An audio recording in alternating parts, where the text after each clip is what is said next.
In today's video, I'm going to teach you how to set up an online course in Odoo eLearning. To get started, open your Odoo website and sign into your account.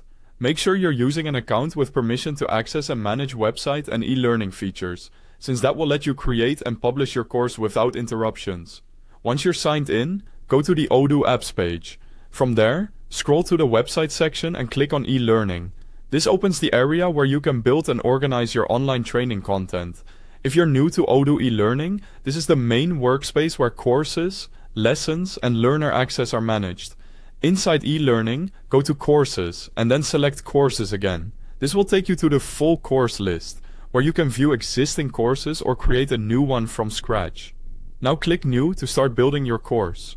Odoo will open a blank course form where you can enter all the key information needed to set things up properly. In the course title field, type the name of your online course.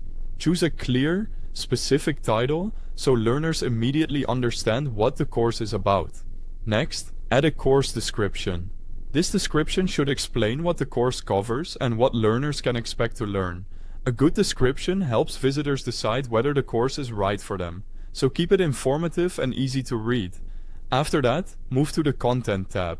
Click Add Section to create a section for your course.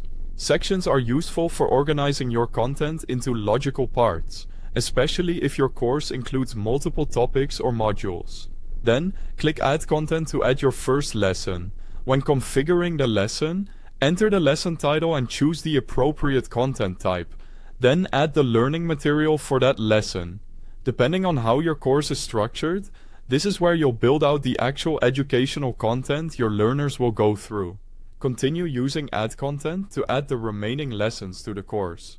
As you build, try to keep lesson titles consistent and organized so the course feels structured and easy to navigate. Once your lessons are in place, open the course's options settings and configure who can access the course. This step is important because it determines whether the course is open to everyone or limited to specific users, depending on your training goals.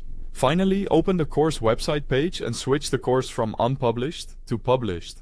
Publishing makes the course visible and available according to the access settings you selected. Your online course is now set up in Odoo eLearning. Thanks for watching.